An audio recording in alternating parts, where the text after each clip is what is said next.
My name's Andrew Downing and I chair the board of Tootie Arts. It's been my privilege to do that for the last 6 years and I've been involved with Tootie for about 20, as has Sue. We're really pleased to be here for this very special occasion for Tootie Arts. And let me begin by reminding us all that we're on the land of the Kaurna people, the traditional land of Kaurna people, and we pay our respects to all the cultural leaders of this land, past, present and emerging. And among our very special guests today, we have the Honourable Stephen Marshall MP, the Premier of South Australia, the Honourable Nicole Flint MP, member for Boothby. Both of those will be speaking a little bit later on. The purpose of today is twofold. It's firstly to acknowledge the completion of the Stage 2 building works that we've been undertaking over the last 6 months or so, and the very important installation of the lift. And also to congratulate and thank Tootie's founder, Pat Wicks. And so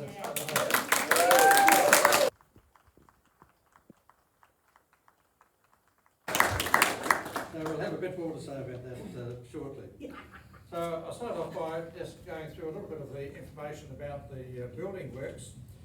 It was Tootie's long-held dream that we have a Tootie Arts Centre. In fact, it was probably 10 or 11 years ago that we were first talking about this and imagining what we were going to have. Finally, we had the facility open last August, and we've now completed the last part of that, which was to make it more accessible.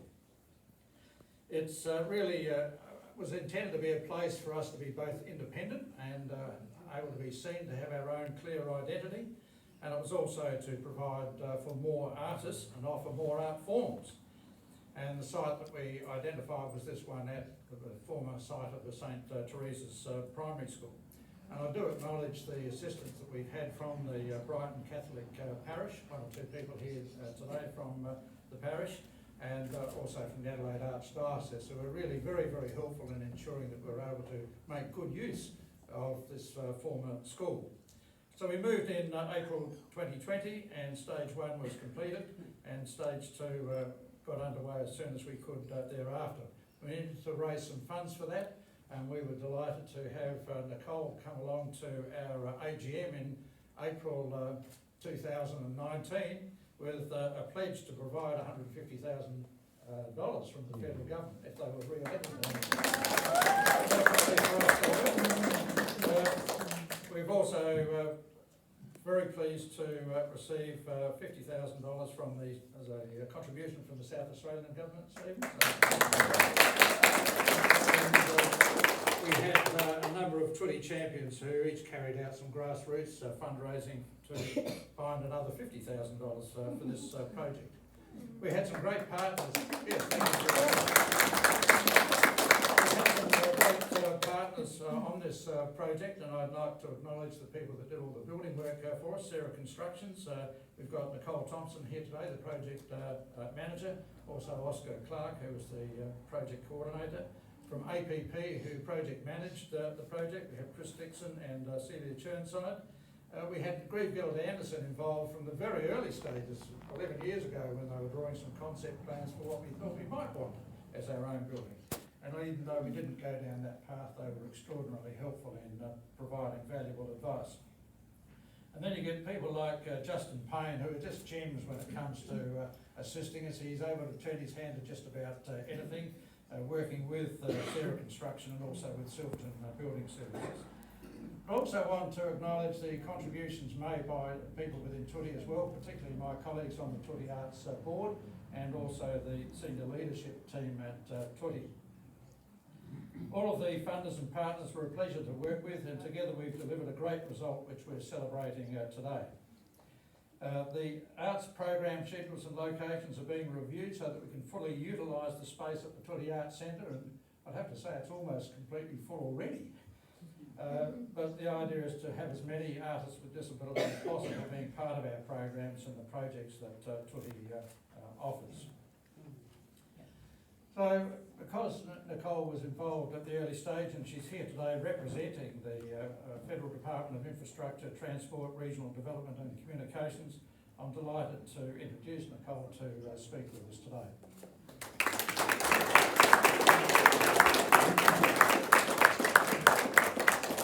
Good afternoon, everyone. It is so exciting to be back here with you again. It's probably just over 12 months since the Premier and I were last here celebrating your move to your amazing new home.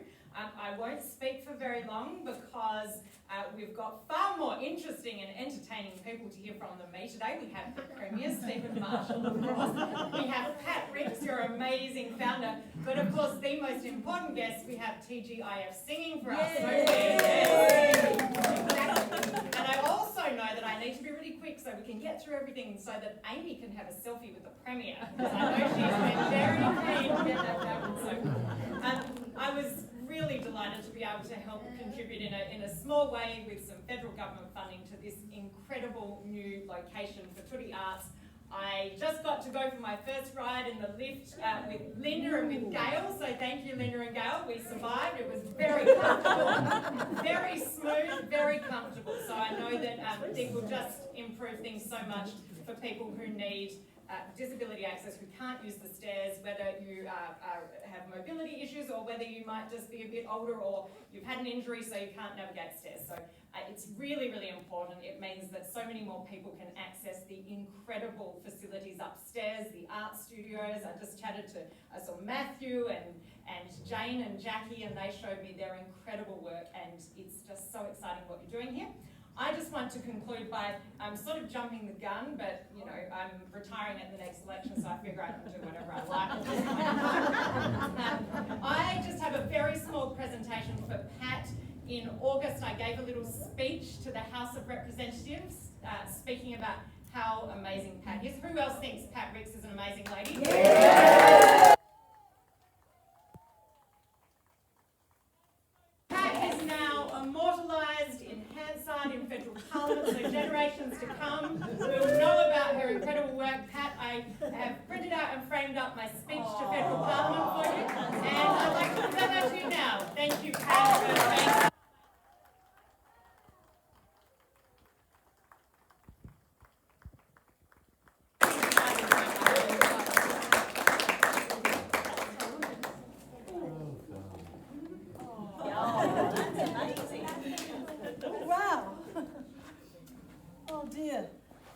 Which Tutti artist is going to get the bump? I've got a house full of Tutti artist paintings. I'll find a spot, don't worry. Thank you very much, Nicole, and you'll get a chance to read the very heartfelt words that Nicole was able to relay to the federal parliament in August, and I had a look at them. I also saw that there's videos available as well, so it's really quite good to just see that happen. Well done.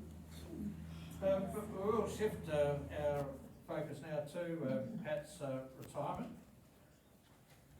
Pat is really one of the most extraordinary persons that I've ever known. She's a charismatic and passionate leader who others gladly follow.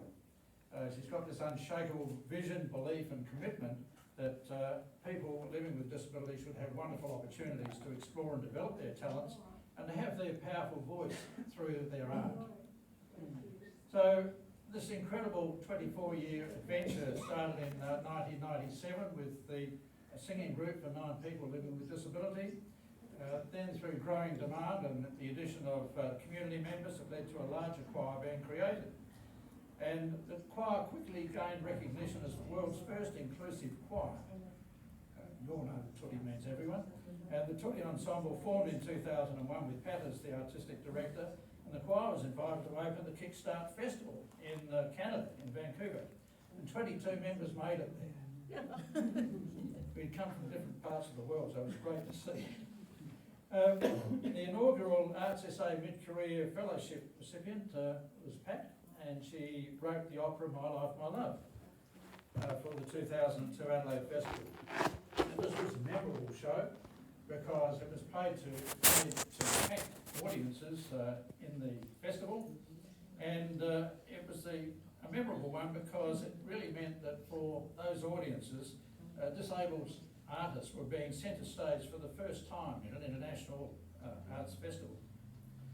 From 2004 to 2008, there were additional art forms and programs introduced, so that we created a multi-arts hub with the addition of performing arts, visual arts, Poco Tutti, Tutti Kids and Youth, film and new media, and if you want to know more about these, grab someone afterwards and ask them about these exciting ventures which have grown even further. 4 years ago, we also expanded geographically to Port Adelaide and to the Barossa. Pat was responsible for introducing all of Toody's arts programs and was the inspiration and creator for many performances and exhibitions, and has been confidant or mentor to numerous artists and emerging disability arts leaders. For example, Toody auspices 3 disability-led collectives with Pat as their mentor.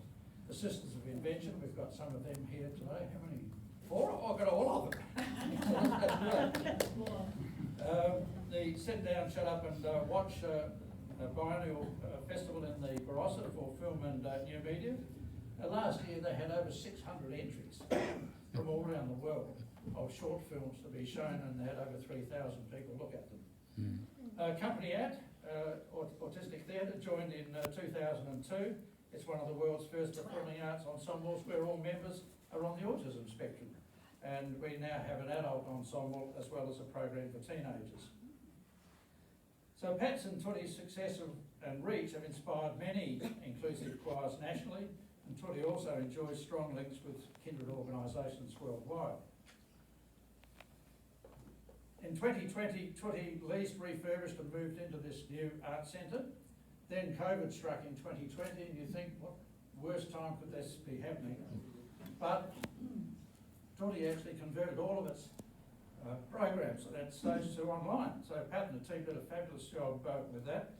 We also had Linda Williams join us as General Manager, so that took a lot of the administrative burden off Pat and Frida to do our Artistic Director stuff, which I know she really enjoyed. Currently there are over 300 participants every week, including 200 developing artists who are working alongside 40 professional artists, and these 200 are supported through the NDIS program. It's a happy, collaborative and productive environment which they regard as their second home. That's right.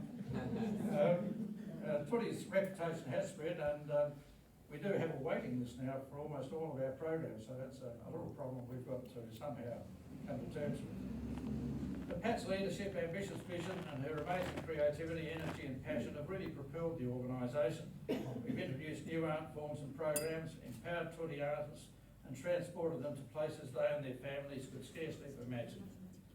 So Pat leaves Toody in an excellent position with a new home, a strong financial position, a great leadership from the board and the senior leadership team, a passionate, committed staff and volunteers, and some really talented artists.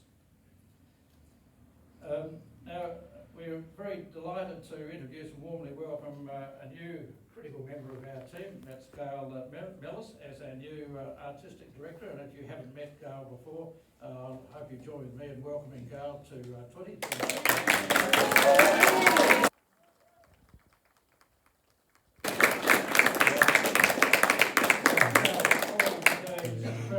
Making a difference at Toody, and we look forward with excitement and optimism to the leadership that she's going to be providing. Now, due to COVID, today's event is one of several smaller farewells for Pat. The artists held their events during Pat's last week at Toody before retiring on the 10th of September.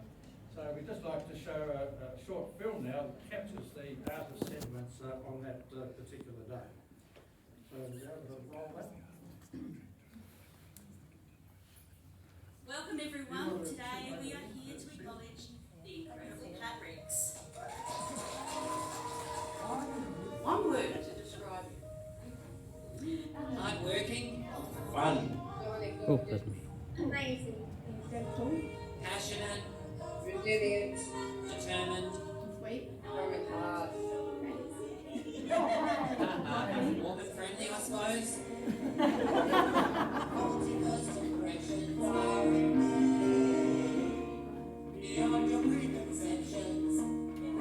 What we do in this world that's worked so hard to keep us safe people out is absolutely amazing. I just want to quickly say, if it wasn't for her, I wouldn't be here today. I wish so happy times ahead. Success is as much about hard work as it is about talent. So you must be kind to yourself and see all the things that you have, that each of you has to offer the world. Pat, I love you. I love her very much. Trisha. As you keep going, work hard. Be kind. Want to say thank you for all the support you have given me. We'll miss you, Pat. She worked so hard over the years. Be kind to your family. Make sure they know how much you treasure them. Give well to everyone. You help make me a better actor. I want to wish you all the best. And as you move through the coming years, these 5 important things are here for you.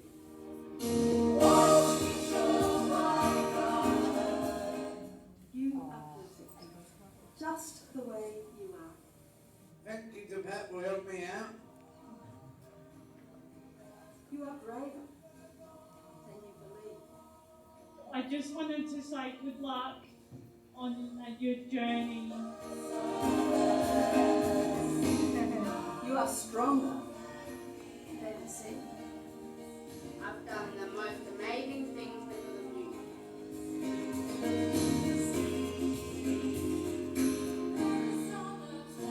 of you. You are smarter than you think. She's absolutely amazing. Thank you, Pat. Thank you. Good, I love you, Pat. And you are more loved than you will ever know. We all love you. Thank you for giving us a new home where we can be us.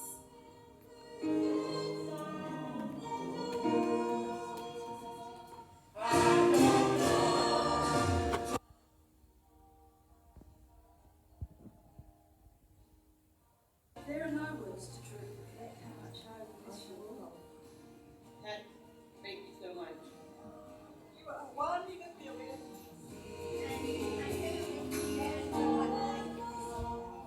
I leave Tutti feeling truly blessed and very much looking forward to what the coming years bring for me and for all of you. Thank you.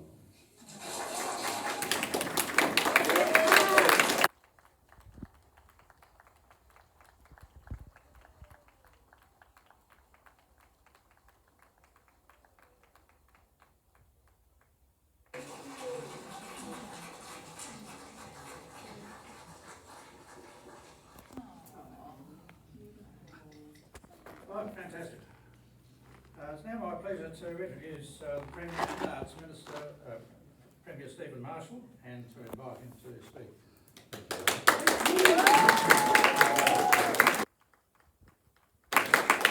Thank you very much, Andrew. Can I just begin by acknowledging that this afternoon we meet on the traditional lands of the Kaurna people, and we acknowledge their ongoing spiritual relationship with this precious land. It's a beautiful day, and I didn't know whether this was really going to be a celebration or a sort of a commiseration, but I've been told by Pat it is a celebration. So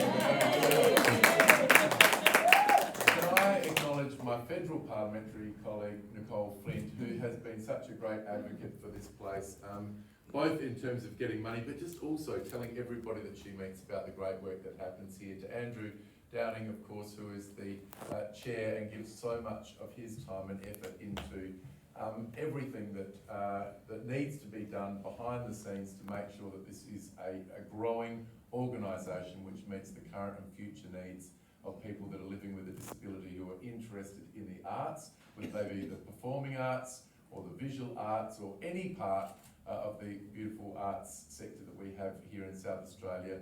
Most importantly to our very, very, very, very special guest, Pat Reeves.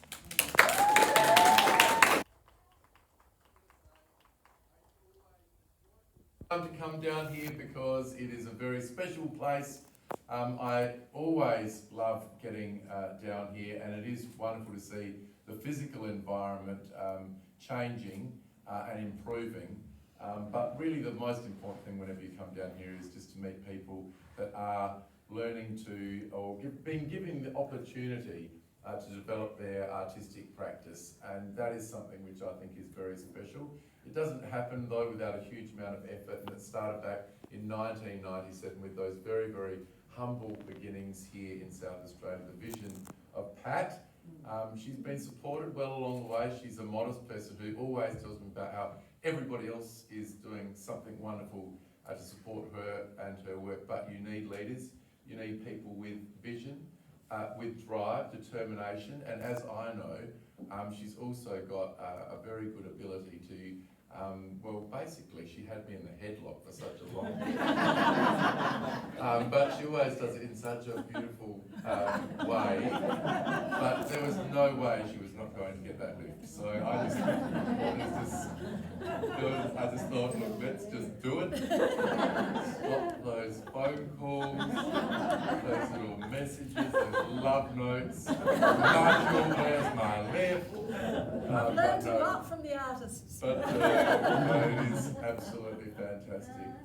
Tootie has brought so much joy to so many people's lives. Obviously, the artists themselves have got this great, wonderful opportunity to, as I said, express their artistic endeavour, but as an audience member, somebody with no artistic talent whatsoever, I've got to say it's been such a great gift to the people of South Australia. And one of the things that is really a hallmark of Tootie is it is really engaged so extraordinarily well with the broader arts sector here in South Australia. We're always hearing about a wonderful collaboration, whether it be with one of our major performing arts organisations in South Australia. I see Vince Ciccarello here from the Adelaide Symphony Orchestra, but whether it be the Adelaide Symphony Orchestra, the Adelaide Festival, the Adelaide Cabaret Festival, whether it be with the State Theatre Company, the State Opera, there have been so many wonderful, wonderful collaborations which have led to these incredible performances at the Adelaide Festival, the Adelaide Fringe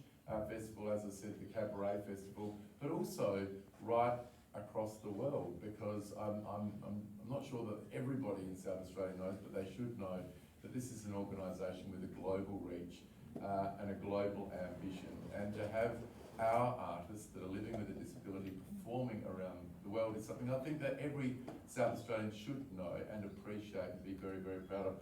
I'm very proud as the Premier of South Australia, and I'm very proud as the Arts Minister, self-appointed of course, to know of the great work. And Pat, you have been acknowledged. You have been acknowledged by your peers and by the sector with many awards over the years. You've been acknowledged by leaders around the world, but obviously the people that love you the most and who really appreciate every single solitary thing, and probably the thing that means the most to you, are the wonderful performers and artists here at Tootie. Isn't that right? You guys love her? Yeah. Well, they love you, I love you too. I think you're outstanding, and on behalf of the people of South Australia, I just want to say a heartfelt thank you for the blood, sweat, tears, vision, leadership that you have provided, but also we wish you all the very best for the future. Now, I don't know what you can possibly do after this, so maybe, I really don't know what you can do after this, but Pat tells me she's got ideas. I can't wait to find out what those ideas are. Yeah, be afraid. The lift has been dealt with, so. But the reality is, whatever it is, you've got such love and support from so many people across this state. Pat Ricks, thank you very much, and all the best for the future.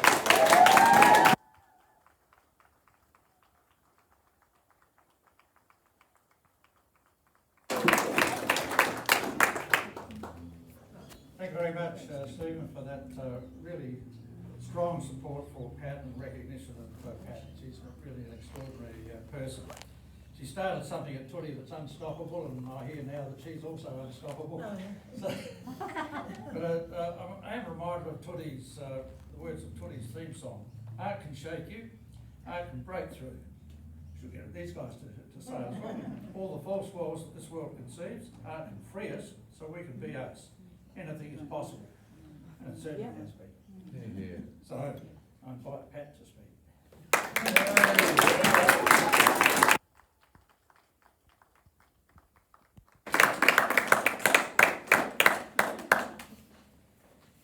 Andrew. Thank you, Premier. Thank you, Nicole. Thank you, everybody, for coming. I feel like this is, it's been extraordinary. Because of COVID, there have been a lot of farewells. It took me a few weeks to get over the first three. And then think, oh my God, this one's really going to happen. And then I said to Emily, can you send me the running order? And darling Emily sent me the running order. And she'd given me 15 minutes for a speech. Oh, I thought that's dangerous. So I tried really, really hard. And don't forget, for the other events I had to write speeches to, but this one's a bit different. So I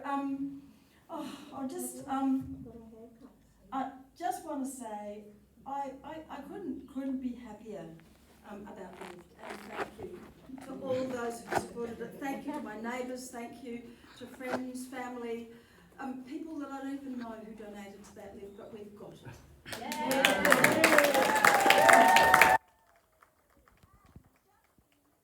And for Gail to be appointed as the next artistic director, because, you know, how embarrassing would it be to appoint an artistic director with mobility needs without a lift? So well done to everybody. Yes. Yeah. Look, so I try not to race this. I know it's important not to race, but I feel time's winged chariot, and I know some people have to slip away. And I've had so many texts from people saying they couldn't get it because of the traffic, including poor Peter Gers, whose Volvo has broken down. Anyway, never mind. Just want to say that, you know, after the Tootie Choir farewell, which was so beautiful, and the Tootie Arts farewell, which was amazing, and the staff farewell, which was fueled by so much alcohol and dopamine that I think the interpretive dance went on too late in the night at the karaoke. Anyway, but look, dopamine truly is a wonderful hormone, and more about that later. Today's my official farewell. Andrew has already thanked everybody who raised the money, because now I can retire, and I can retire happily knowing my work is done. The other thing I want to say this afternoon is that it really has been a singular privilege to spend a large part of my working life building Tootie. I did say that at earlier farewells, and all of those of you involved in the build and project, sorry, where am I? I did say that at earlier farewells, but 7 weeks has given me time to breathe and think about what makes Tootie such a valuable, creative and financial model for others to follow. It's made me think that one day I'd actually like to capture the history of Tootie in a book and provide a narrative roadmap that could give confidence to others. And last night I was on the phone to Nining in Jogjakarta, and she just said, if only, you know, we could have more time together, if only you could show us how you've done it. So I think it's important to share the knowledge. Now I've got some distance. Because to say that Tootie is nimble, or resilient, or innovative only scratches the surface of what makes this organisation tick. And having had time to reflect on the magic ingredients which have made it happen, I just want to share some of them, along with a little bit of the historical social context that we began in. And the following is just a snapshot. And we start with, in the mid-80s, with the social model of disability, coined by Mark Oliver, a British disabled activist, which had begun to contest the dominant social model, the dominant medical model that was here in Australia. The social model was driven by disabled people in the UK who were developing what was to become the International Disability Rights Movement. They'd identified and they'd named the systemic oppression that they were experiencing, and they wanted to change it. So in 1986, Australia passed the Disability Services Act, which recognised disability rights advocacy and heralded a move away from institutions and institutional services and housing to community-based ones. It also enlightened mental health legislation and resulted in the establishment of public advocates and guardianship boards. And then in 1992, Australia passed the Disability Discrimination Act, and on October the 30th, that's tomorrow, 1993, the Burdekin Report was released, which exposed the devastating personal consequences of inadequate mental health and welfare services. And it was aimed at addressing decades of neglect and ignoring of the rights of people with mental illness. And that night, while sitting around a campfire with members of the Murray Mallee Mental Health Group, We Now Walk Tall, I listened to Brian Burdekin read that report over the ABC, and people in the group wept with relief. Here in South Australia at that time, institutions and service providers were only slowly beginning to accept the social model. And if you think about it then, the views of people with disability right up until then had been mainly filtered through the voices of service providers, health professionals and family members. On a more personal note, I'd actually grown up with a disabled auntie, and I'd seen firsthand how everybody spoke to her and how few opportunities she had to do anything except watch TV and crush her. It was against this background that in 1991, Kate O'Brien and I were commissioned to research and write a play called Square Pegs by the late, great Jeff Crowhurst for Junction Theatre. The research group consisted of 10 mums out at Elizabeth who had teenage daughters with then intellectual disability. The play was very controversial in that it brought the taboo subjects of unwanted teenage pregnancies and incest to the stage. Jeff and I searched Adelaide for a disabled teenage actor to play the lead role, but there was nobody. And in the end, we cast a professional actor in her 20s. That play changed my life. Then in 1993, I ran some vocal and music workshops for Tony Doyle, an Arts in Action, and in 1994 for the wonderful Helen Flinter-Leach, who had just begun No Strings Attached. Restless Dance Theatre had also begun, and I co-led a number of workshops with the amazing Sally Chance. It was an exciting time, and Adelaide was at the forefront of disability arts in this country. What struck me then, though, was that other than Tony, there seemed to be very few disabled artists in Australia, which meant there was little around role modelling, let alone support for artists to develop their work to a point where they could collaborate or present it on their own. Tootie, as a small choir of 9 people in the Virgo Hall down at Minda, 2 of whom, Warwick Smith and Mark Andrew, are still with the Tootie Choir today. I had no idea where it would lead. It was a 3-month contract which extended to 6 and then to 12 and so on. The choir quickly grew, and Andrew outlined some of the amazing adventures we had in Vancouver, up in Bundalia with the Adelaide Symphony, fantastic collaborations with State Theatre, many works that I was very instrumental in writing with the choir. I think one of my greatest memories is singing in St Peter's Cathedral for the Singing of Angels, where we first had Ali as a soloist. That was a beautiful event for the 2003 Come Out Festival, and a collaboration with Restless. I'd like to thank 4 people for their very vital support in those early years. First of all, Anne Thoday can't be with us. She was then community liaison person at Minda in 1997, and she persuaded me that I should run the choral workshops for staff and residents after I'd been leading the trade union choir. And then Nikki Sorella, who took over from Anne in 1999 and worked with me until 2006, when she ran off to Footscray Community Arts in Melbourne to work in their newly established Art West program. And Phil Martin, then CEO of Minda, who supported the growing choir between 1997 and 2001, when we incorporated as the Tootie Ensemble to become a separate organisation in our own right. During 2003, some amazing young people found us. Some were still at school, some had recently left, and from the conversations that I had with them, although they were keen to join the choir, they wanted to be artists. However, there were no serious post-school day or training options for young adults in the arts, and their families could see only endless day options or supported employment for them ahead.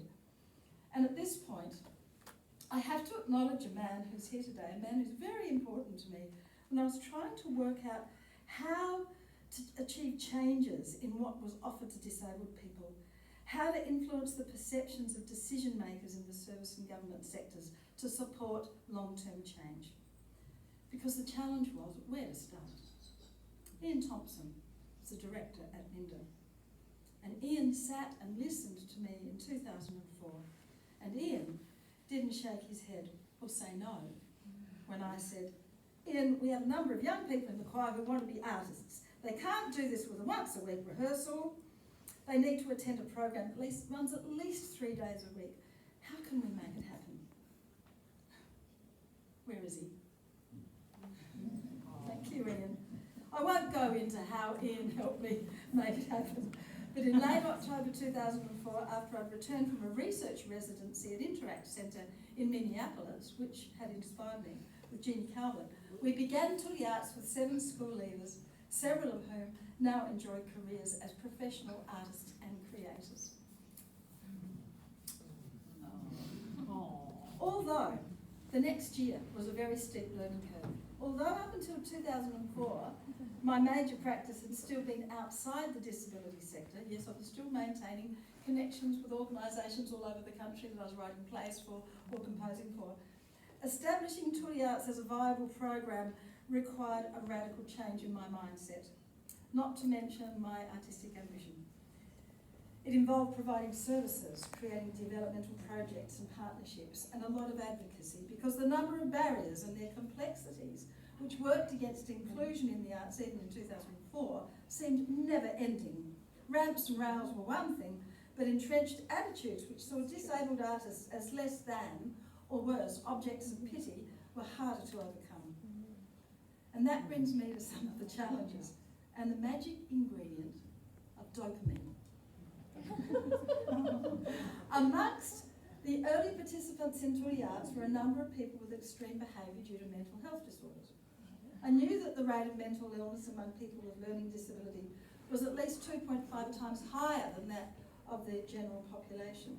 But nothing prepared me for the amount of medication people were on to reduce their anxiety or depression, largely the result of their social or living circumstances.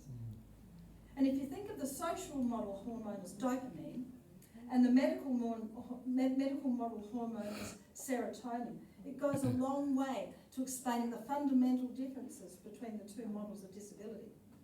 Serotonin is the peace chemical. It's a key ingredient in widely used prescriptions that make people more docile and passive and not care so much about the state they're in or how they're treated. And yes, a lack of serotonin in your brain can play a role in depression. In contrast, dopamine is the chemical that the brain releases when you are anticipating a reward. Dopamine brings joy, it brings elation, and it can bring even the most scattered of brains online so that that brain can make use of resources. What Tootie was able to do in those early days and has continued to do is to create a daily environment through art where people can work in a way that allows them to anticipate a reward from their own energy. In other words, from what people are creating.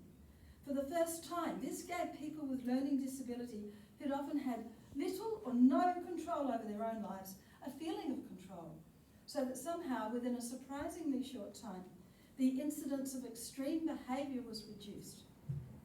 And I'm looking here at you, Trish Ferguson. You are a miracle. I love you, Kat. And I'd just like to point out that in this respect, I think Tootie has saved government a lot of money. Because not only can we support people in ways that reduces the need for other supplementary health services, but the productivity of individual artists in Tootie and collectives is astonishing. You've only got to see the increasing number of sales, performances and micro-businesses that are popping up from artists. Okay. As Tootie grew, so did community and sector awareness. And I believe South Australia drove this awareness and led to national changes in attitudes, especially through festivals like the High Beam Festival, which showcased the work of Tootie and of No Strings and of Restless. High Beam had a national impact and it was picked up by ambitious eastern states peak bodies which have continued to offer increasingly ambitious festivals and forums featuring the work of some South Australian artists. In 2008, Arts SA provided the first discrete funding for disabled artists in the country through the Richard Llewellyn Arts Trust.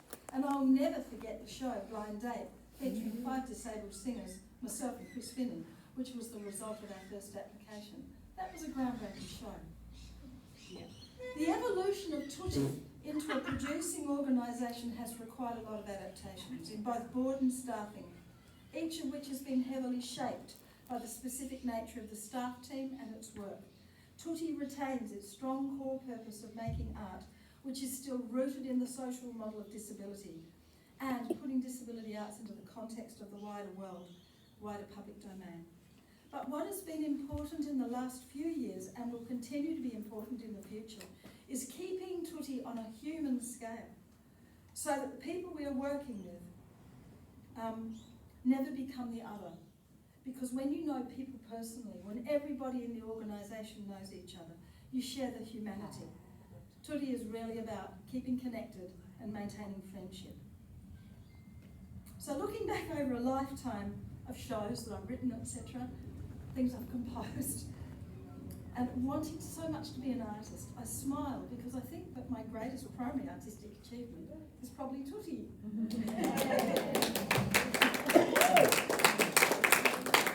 Nothing else is ever compared except my children.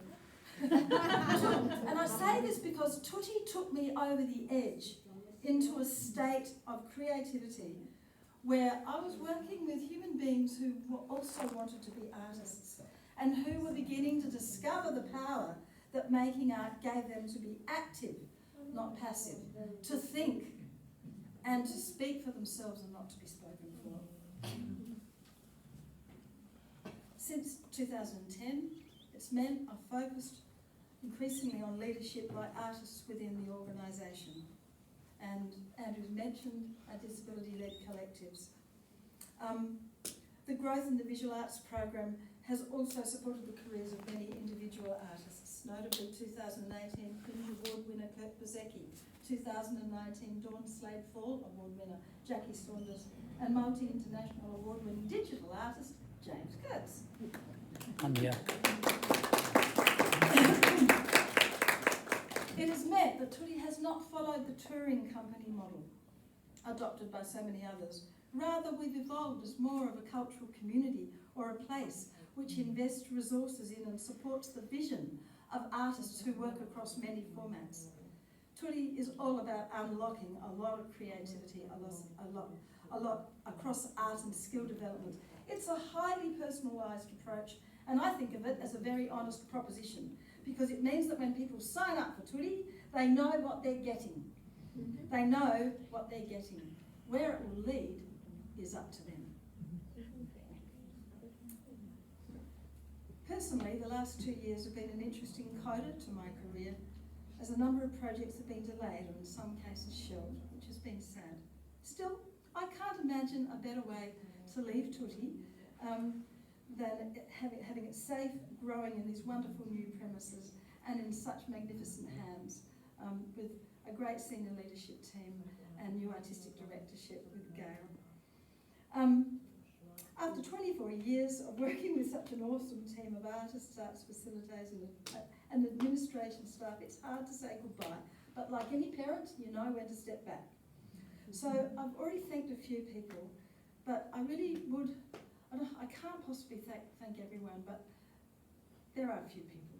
If I've left you out, please don't feel offended. It's very emotional. So to the two previous managers of Tuti, Sharon Manning and Dorothy O'Brien, I'd like to acknowledge them. I'd also like to acknowledge Miff Stanfield and the Tuti ambassadors, and we've got a couple of Tuti ambassadors here today. These women worked tirelessly to help us, financially through a few of those years there. And I'd like you to put your names up, your hands up, please. Maddie, and please just put your hands up so people can see you. Tuti ambassadors.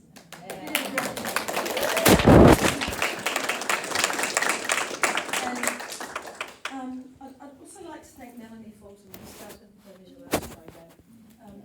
Melanie did a great job for many years, and Patricia Wozniak does an amazing job now. She can't be with us today, she's not well, but I'm in constant contact with her. The other person who's been with us for many, many years is Pavlos Satirio.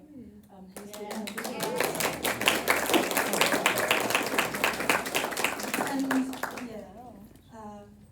there's also, oh my gosh, looking here, people who've helped us in so many ways, in the early days of Tweedy Performing Arts. It was lovely that you're here.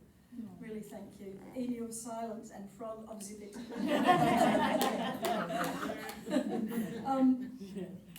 And Hugh Parham, who can't be with us today.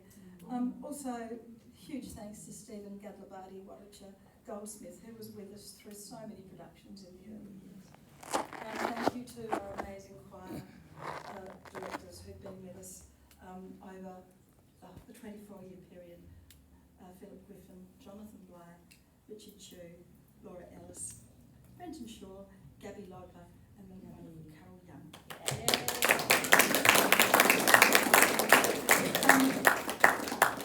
Thank you, Linda, Sophie, Jane, Fiona, Sue, Belinda and Nicole for all organising today and all of the other farewell events. You must be tired of being thanked, but no, it comes from the heart. But in particular, you know, there are people, so many people to thank. You know, the list goes on and on, but thanks to David Caudry, who was so supportive when he was Director of Disability SA. Thank you, Premier, Minister Lensing, Jennifer Lather and Arts SA, and the Australian Council, and thank you all artists and collaborators, wherever you are, whoever you've been over the years. You know, without all of those amazing people, past and present, and thanks Vince for coming today, and you collaborator. You know, Tweedy would not be the organisation it is. So no matter whether you've been in Tweedy a short time or a long time, it's the friendships that have grown from so many experiences, adventures and performance in so many places, here and afar, that have created this community that is far bigger than the sum of its parts. And amidst all the